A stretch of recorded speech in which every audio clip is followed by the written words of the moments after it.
Hi, this is Brian Bieron with PlatformEconomyInsights.com, and today's briefing is a quick update on what's happening with privacy law in the United States. Now, I'm not going to try to pretend to be a privacy lawyer and give advice. This is a briefing about what's happening on the policy front.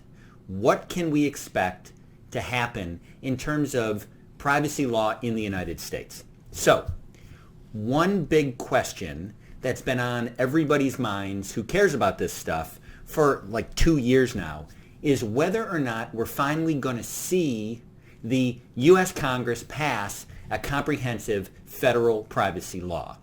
I don't have time to go into the background about how privacy law works in the U.S. Maybe we'll do a video on that at some point. But quickly put, we don't have a comprehensive single federal privacy law.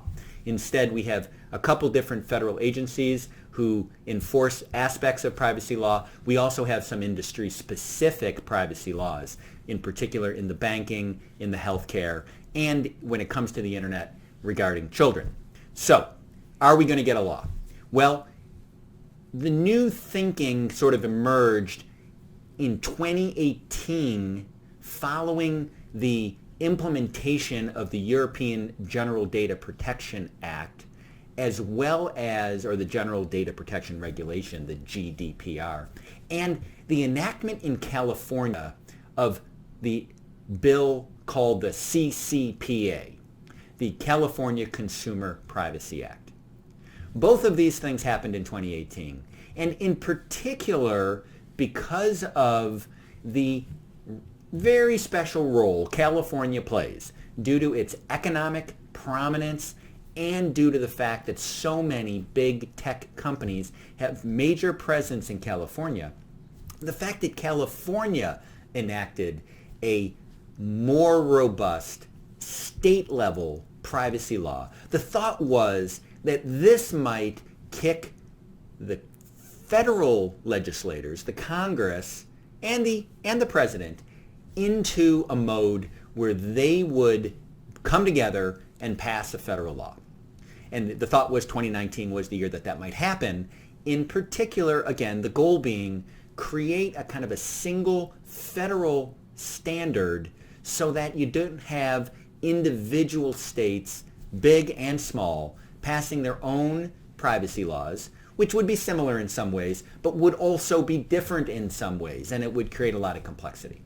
So, number one, has it happened? Well, of course the answer is no. We have not seen major progress on a federal privacy act. And in fact, there was a conference recently here in Washington where a couple of key legislators who are active on the federal privacy legislative front, and both a Democrat and a Republican, had a similar message, which was, number one, don't expect privacy to move legislatively in 2019. Essentially, the time is running out. You know, there just isn't a lot of time left in the legislative calendar, and this stuff takes a lot of time. But both were hopeful that 2020 would be the year. Now, whether that's the case, I'm not sure. So, federal law not happening anytime soon. What's up in California? Two big pieces of news. First of all, the CCPA is going to go into effect soon. January 1 is the operative date of the California Consumer Privacy Act. There was a rush of activity this year in California in the legislature to try to amend that law. Now, small amendments were enacted, big changes, both to make it more industry friendly from the perspective of the ability to use data in kind of a business way. The industry favored amendments did not pass, as well as some amendments that would have made it more challenging for businesses, sort of some amendments that were pushed by really strong privacy advocates, including a private right of action that would have increased the number of lawsuits that you might have there. Both changes to make it much more robust and potentially much less robust all failed, You had some small amendments enacted, but the main thing is that the CCPA, as originally enacted, is pretty much going forward. So, timing-wise, it's expected that the California Attorney General's Office, who's the implementing agency in California, are going to release regulations in October. The law itself goes into effect, as I mentioned, January 1, and then in the law it says that enforcement actions don't begin until 6 months after the law is enacted, so we're talking about middle 2020 for when you might have enforcement.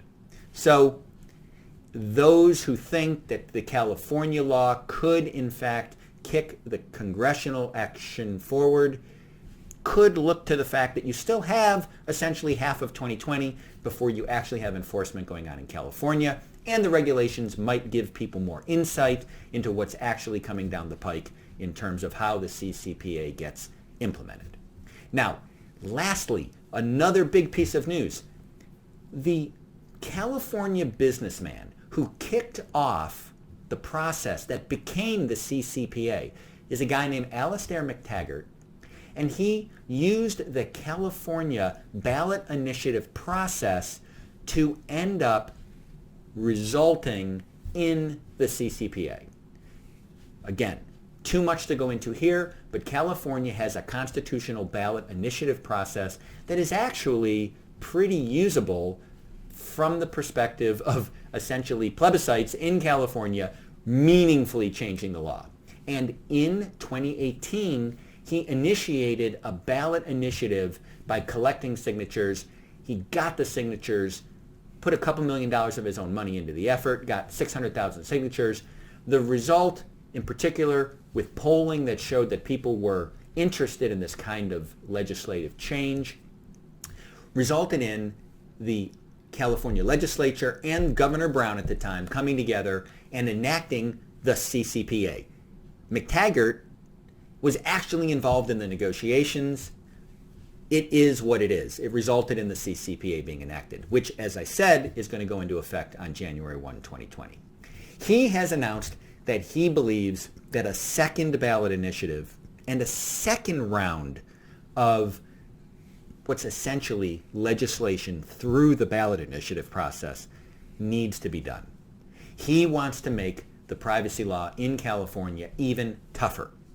And so he's announced that he's going to be aiming for the 2020 election to have a ballot initiative on the ballot. He has said this time he's not interested in compromising. He's not interested in working with the legislature to pass a new law. He wants apparently to go the ballot initiative route. That may just be leverage.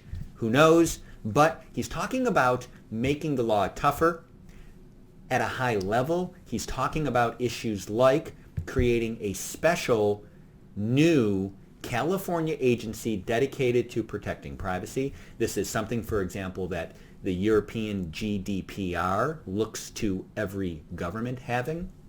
So he wants to have a California privacy agency created.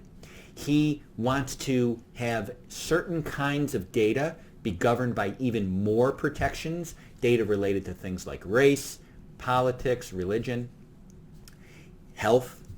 He wants to have algorithms that are used to make decisions related to really sensitive topics like employment, health care coverage, housing, to be reviewable by the California Privacy Agency related to whether or not they're actually fair and balanced. These would be big changes. So this might be coming down the pike. One wonders if that, in fact, would be the kind of thing that pushes congressional action forward. And one last thing to note is that you do have other states, this being the concern that many business groups have brought forward, you do have other states starting to act on privacy. So, for example, in just a few days, in October, you have Nevada's privacy law, which is considered not as sort of restrictive as the new CCPA, but you have Nevada having a privacy law go into effect. And if we see more states doing things, that certainly adds to the pressure for the Congress to act. But why is it still a bit of a long shot?